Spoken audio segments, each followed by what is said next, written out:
right, here we are for this Seattle Sports Soup. I'm Jackson. We got Marshall here too for our third episode of the Monthly Brew, February 23rd, and we got a pretty great show today. We're going to, of course, give the update on all the major Seattle sports. And we are also introducing a new segment to today's show, Sports Nation inspired, called Toss Up, where we debate different issues from the different areas of the Seattle sports. So first, we're going to start off with a Mariners season preview as spring training is starting, Cactus League is starting, and everything's got it going. So, Marshall, why don't you tell everyone what you got on the Mariners? Well, I was writing my season preview for the Mariners today, and they have their second spring training game today. Some highlights from that: Jason Bay with the 2-run homer, and Justin Smoke with the homer as well. Holton and Taiwan Walker pitched well today. The game's still going on, but so far so good for the Mariners. And but for this season, I think a lot of fans kind of have some high expectations, kind of like an 80, 90, around there kind of win team. They definitely expect a winning record, and definitely a team better than last year with the acquisitions of Morales and Mike Morse, and adding to the pitching rotation of with Joe Saunders, who should provide some depth in the starting pitching as he'll eat up some innings. But back to the hitters, I think the lineup just looks way more appealing to me this year with Morales and Morrison stuck in the middle of there, with Seager batting second and Ackley hopefully having a strong year leading off. But I think Saunders will do well around the 6-hole, 5-hole. Montero looks to have a big season, but I think Jack Z definitely added some needed power in the offseason. Yeah, and I think Joe Saunders, back to him, is a good guy to replace Vargas, because obviously we had to trade Vargas to get Morales from the Angels. But Vargas was a big-time innings leader, and I think Saunders is potentially a good replacement in that area, because it's always, even guys that aren't super studs, you need those guys that eat the innings and can be reliable every start. But Jason Bay, obviously Marshall said with that 2-run homer, after the game he's interviewed, and he said that he thinks his swing is back to where it was about 3 to 4 years ago, and he's kind of found it again. He wishes. Which would be really fantastic, because he was I'm a Sox fan myself, as well as a Mariners and everything fan. And Jason Bay was on the Red Sox a few years ago. He played pretty well, and if he could get back to somewhere even close to that form, he would actually be a really fantastic addition to the team, because he was so cheap and it's just good veteran leadership as well. Yeah, he and Casper Wells are kind of battling it out for that last outfield spot, and I kind of want to add that to the toss-up thing too. Sounds good. Sounds good. Get the outfield competition in there, especially with Ibanez being added, as well as Morse, of course, the outfield, who can play first base or third base as well. But I think the veteran leadership this year in the clubhouse will be awesome. We get some veteran leaders who can actually speak English instead of Ichiro and Olivo just walking around keeping to themselves. So I think that'll provide some needed kind of as role models to the young guys in the clubhouse like Ackley, Smoke, and Montero. And when Holton, Walker, and Paxton come up maybe this year or next year, I think they'll provide some great leadership in the clubhouse that should improve this team a ton. Yep, I definitely think they'll be better than last year. It can really get much worse. We haven't really been very good recently. But all right, Marshall, let's get the official prediction. What's the win total for the Mariners this year? I gotta say, let's go with 86 wins. 86 wins. I'm gonna go with 81. 81 and 81. Exactly 500 for the Mariners. Wow. Because I can't really see much more. As good as I do think this team will be better than last year, but I don't really expect greatness, and I think that around 81, maybe we'll get higher than that, but I think that's right about where the team is. They're just average, and they're building for the future though, which I think is good. All right, and I think that's pretty much it for the M's. Also, shout out to the new Mariners blog on the internet, Loving the Mariners by Lukey Crowley. That should be definitely a good site to check out. Known him for a while, so make sure to check that out. So I think we're going to move on to the Hawks now, talk about the free agency and draft and the combine that's happening right now. Okay, so now that we finished up with the Mariners, we'll be moving on to the Hawks for the free agency and draft needs because, as many of you know, the NFL scouting combine is this weekend. So there'll be a lot of news. Hopefully, there'll be some guys that show that we're in the lower rounds, potentially moving up to the first round. But a couple of guys to watch out for the Hawks to look at are Ezekiel Ansah, the defensive lineman from BYU. He probably will be taken ahead of the Hawks, but he's a guy that potentially could drop down. He's a pretty good overall player. He's like the Alden Smith of the draft, I'd say. Yeah, that's a guy he's been compared to a lot, which is obviously good to put a pass rusher outside opposite Chris Clemens because obviously in the playoffs that's kind of where we struggled. We didn't get really any pressure on Matt Ryan. So getting another end rusher is a prime thing the Hawks will be looking for. A couple guys on the offensive side of the ball that'll be looked at are Tavon Austin and DeAndre Hopkins. Who I mentioned both those guys in my last article on the Hawks. Tavon Austin is a really quick speedster, very elusive from West Virginia. He's really small. He's only about 5'9", like 175, but he is extremely explosive. He'll be able to play slot receiver, return punts, return kicks. If you watch any film of him on YouTube, of basically any game he plays, you'll see at least a few explosive plays. He was actually a preseason dark horse Heisman candidate because of that. Do you think that's the kind of wide receiver that the Seahawks want? I'm not really sure because Golden Tate's another guy who's kind of small, so I'm not really sure whether they want to, because his contract's going to be expiring relatively soon. Yeah. So I'm not sure whether they're going to want to re-sign him or draft someone. But another guy word is the Hawks could take around 25 is DeAndre Hopkins from Clemson. He is a more overall all-around specialist that could play on the outside, probably opposite Sidney Rice. He destroyed in the Cotton Bowl. Yeah, he's a monster, but the problem is he might not have first round speed is the issue with him right now, and so some say that his 40-yard dash time can knock him out of the first round, but he's still a guy that the Hawks are going to look at for that spot because he's pretty athletic. He's got pretty good size.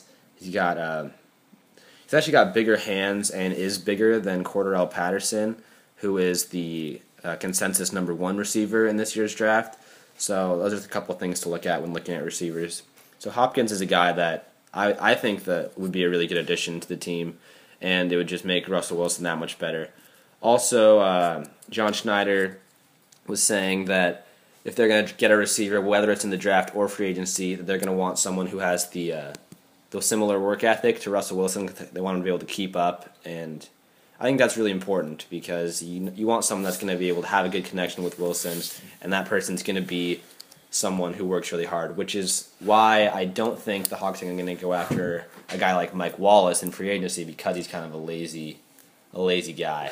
But what do you think about the other free agents that are on the market there, Marshall? Well, first of all, going off the draft, I think there's like a ton of options that the Seahawks have at their position in the draft. Absolutely. Of course, there's always the big guys who fall. Their draft stock falls. They could snag one of those guys, or like Jackson mentioned, there's that wide receiver. There's that defensive lineman who's there at that spot that the Seahawks can snatch up, and they just have pretty much unlimited options where they can get a quality player at the 25th position. So I kind of thought they might trade up for some elite kind of pass rusher or some other wide receiver if they feel like another team's going to snag him away. But I feel like 25th position is pretty prime for the Seahawks and where their team's at.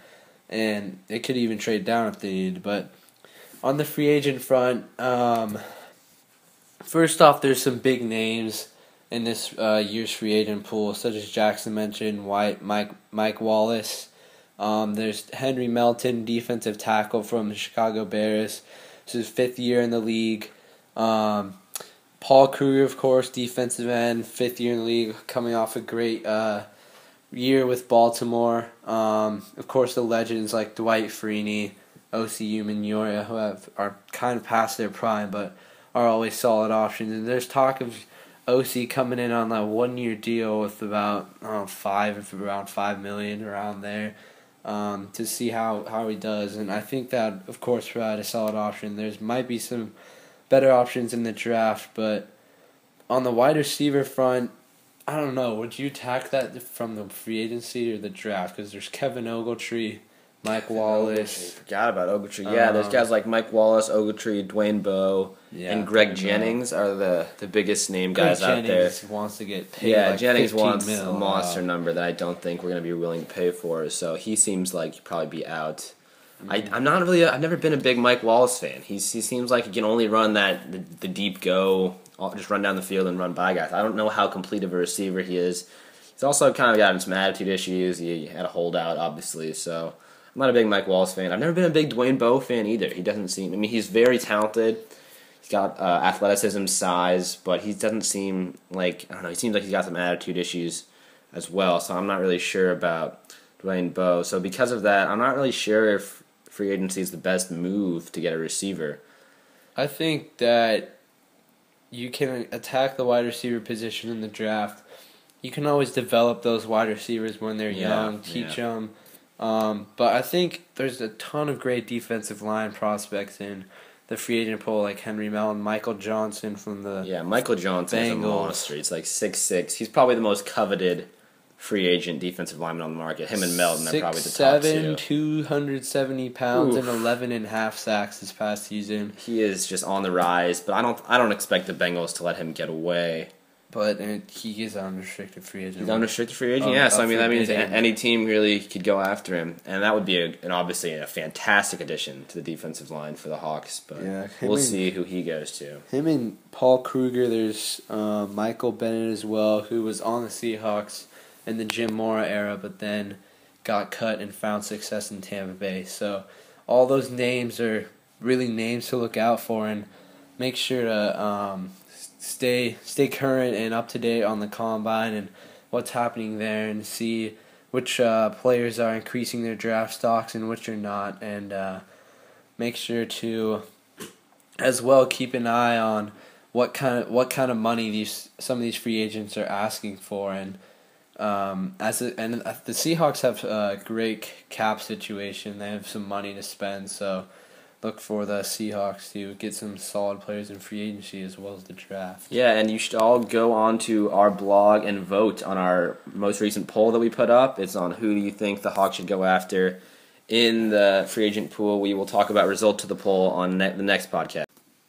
All right, now we have the pleasure of moving on to the Washington Huskies basketball season, which has been going tremendous so far, but not really, actually, because with recent losses against Oregon and Arizona just getting destroyed by Arizona on Thursday, the season is not looking very bright for the Huskies, and not at all. I'm not sure what there is much to salvage. Maybe some little confidence with the Apple Cup win against the Cougars, or you win against UCLA to play as a spoiler for the NCAA tournament. Who knows? What do you think? Yeah, well, the only real positives I've been able to get out is that Andrew Andrews, I mean, he had been making a lot of progress, but in the last few games, he's kind of regressed. I don't know if he's much of a improvement as much anymore, but I think Sean Kemp Jr. is probably the biggest positive out of this season.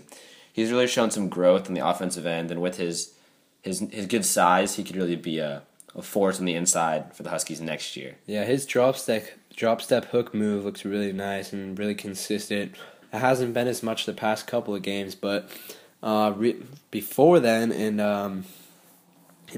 he's found some success with that move, and I think he'll develop it even more in the offseason with the summer leagues and all of that stuff. Another question I've kind of had a debate with fans on Twitter is, who do you think will start next year at the point guard position? Nigel Williams-Goss or Andrew Andrews? I mean, I've heard arguments that they can both start, but if you had to pick one or the other, what would you choose? The McDonald's All-American or the kid out of Oregon? I think I haven't seen as much of Williams-Goss as I'd like to, but all that I have seen, he's obviously a fantastic player. ESPN ranks him as like a top 5 point guard. coming out of high school. So I think he'd be a really good option. I think you'd probably have to give him the nod. I feel like Andrew Andrews could kind of be a Vanoy Overton, come off the bench and really annoy people on the defensive end, kind of provide a spark off the bench type of guy. And I feel like Goss is the more of the distributing type, while Andrews could come in and really just come in and have the freedom to attack and shoot and have that confidence where he didn't have to hold back and try to find other guys. I mean, obviously he's playing point guard, he's going to have to find other guys. But I think if you let him come off the bench, he could really be an explosive guy that could come in and attack and provide a good spark there. It's kind of like the Isaiah Thomas Vanoy Overton combination a couple years back. But I think that situation will turn out for the best for the Huskies, and they should get some solid play from the point guard position as well as the shooting guard. And if Wilcox leaves, I mean, like Jackson said, Andrews will have to pick up some of that scoring.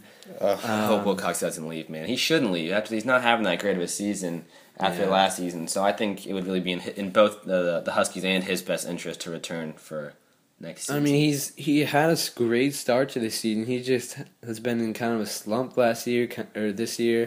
Kind of found his shot against Oregon State, and then Arizona, you didn't even know he was on the floor. Yeah, I think part of that's got to be... didn't even know the whole team was on the floor. They played horrible. They just played awful. I think part of that's got to be attributed to the fact that he has a partial fracture of his foot. He has been wearing a boot after games and after practices, and that's really going to hinder his shot.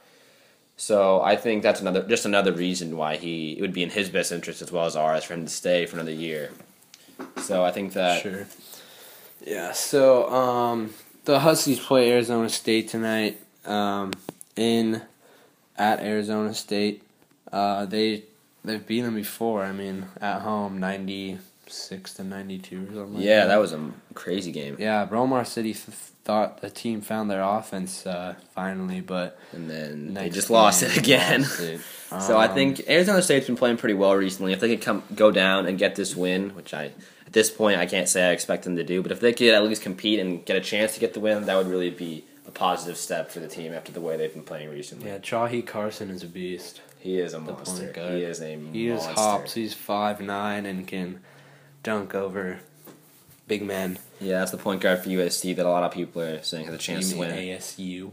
Sorry, did I say USC? ASU. ASU, my mistake. It's all good. He has a chance to compete for the Pac-12 Player of the Year. Yeah, for sure. Felix Carson is also a beast on Arizona State. But other than that, I think the Huskies, all they can really salvage from this season is kind of confidence in having the seniors go off on a high note. I'm not sure what else can be salvaged except some momentum going into next year, but yep.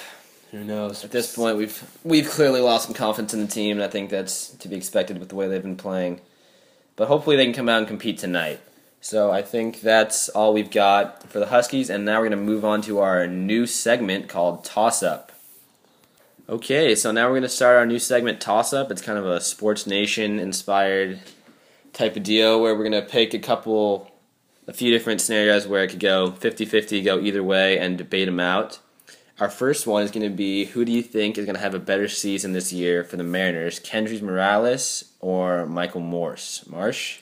I've got to say Michael Morse because the guy's just a beast. He has so much confidence in himself, and he really wants to prove himself to Seattle Mariners fans after a tough first stint with the Mariners, as he's coming up through the minors and really couldn't find a role for himself on the team. So I think with that new confidence in himself, and of course the huge power and the defenses being moved in, he should find some success this year. I think Morales will be great as well.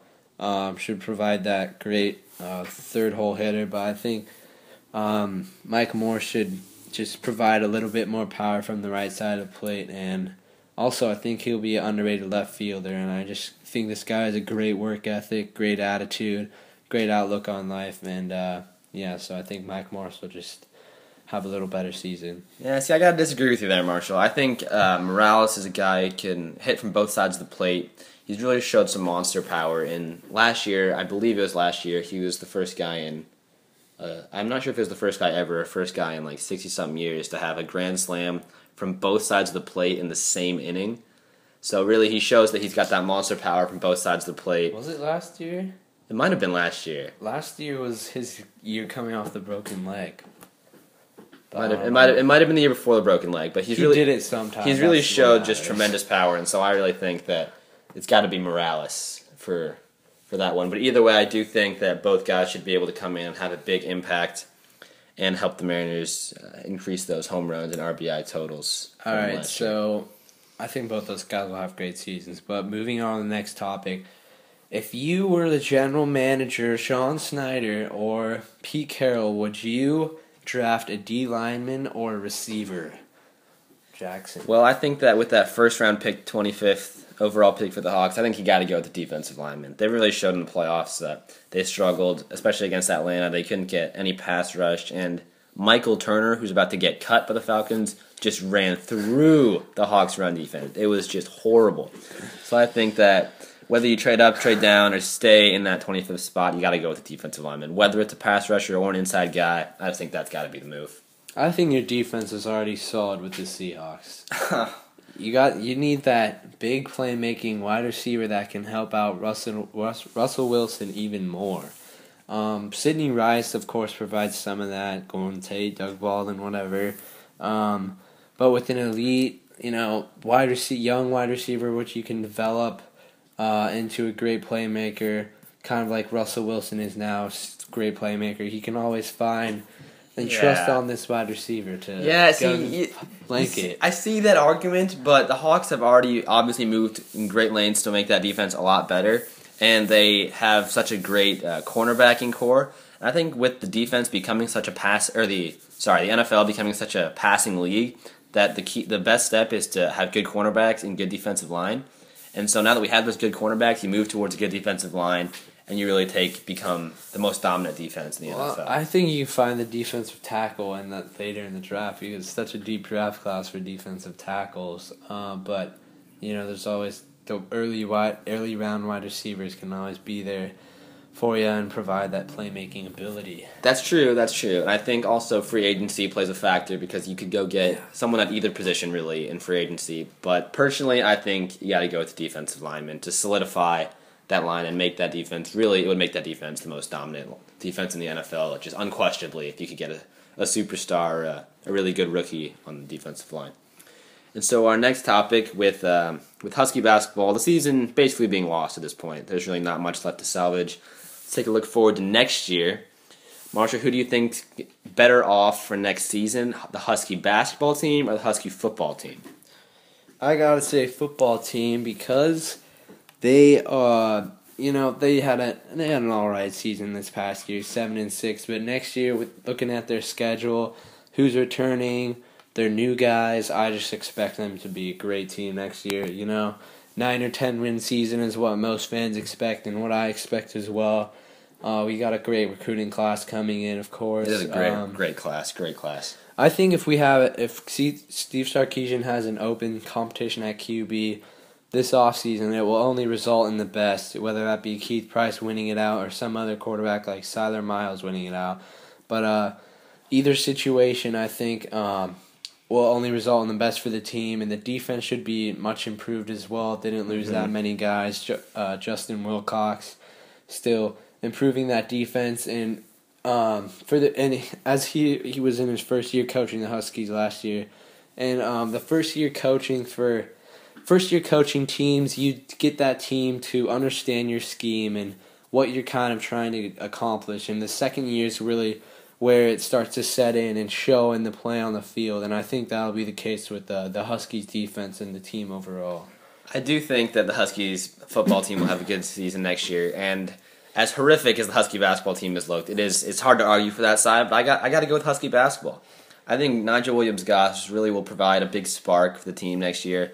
Improvement from guys like Andrews, Sean Kemp Jr., and if Wilcox returns, as well as I think the big name recruit still on the table is Aaron Gordon. And if the Husky basketball could get Aaron Gordon to come, then that would really be just push it over the edge. But I still think even potentially without him, that with Goss coming in and the improvement from the guys, as long as Wilcox stays, I think the Husky basketball team's got a good chance to have a great season.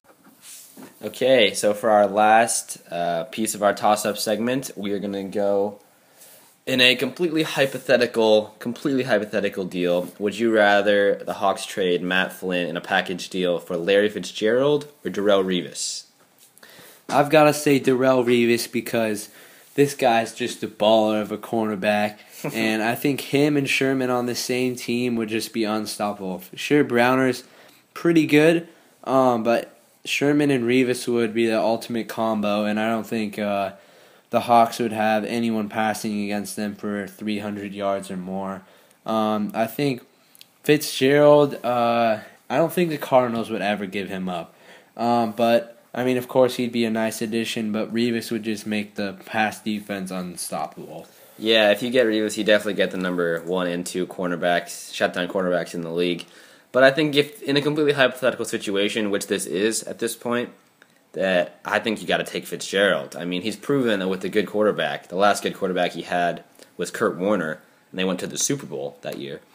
That with the good quarterback, he can be one of the best, if not the best, receiver in the whole league.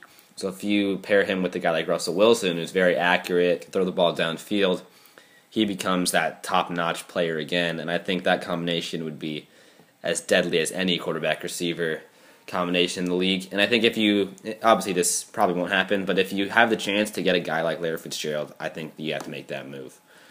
And so I'd take Fitzgerald over Revis. Yeah, we can get our wide receivers in good time, but there's not many good elite cornerbacks that come around, and wide receiver is a popular position. Everyone wants to play it. Everyone wants to play receiver. That's true. I think with the talent that's coming in this year's draft and free agency, we should get Fitzgerald and get Revis instead of Fitzgerald.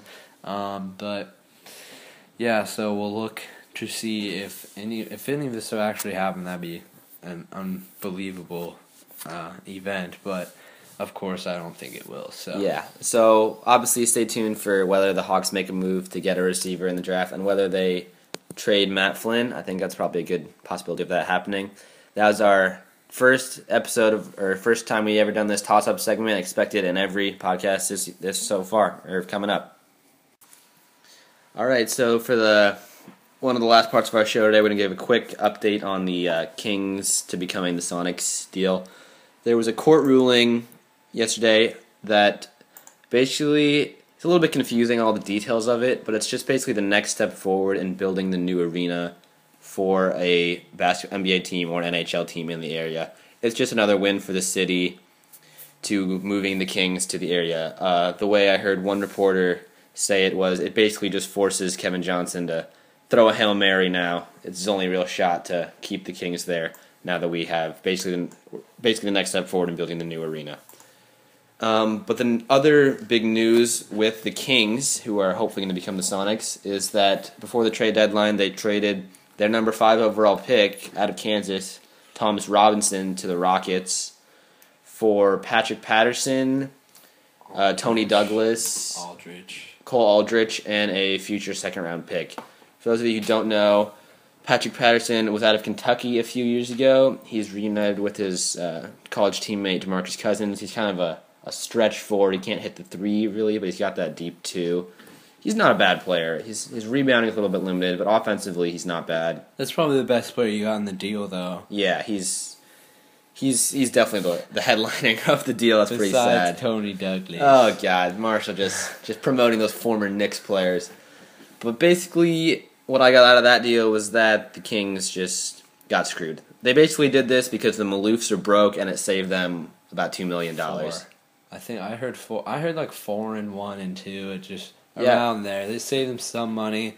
I don't really think it was Tom Robinson was the number 5 pick in the NBA draft last year. The Kings got swindled just for a couple million because the Maloofs are broke and they're stupid. That's basically what you can get from that deal.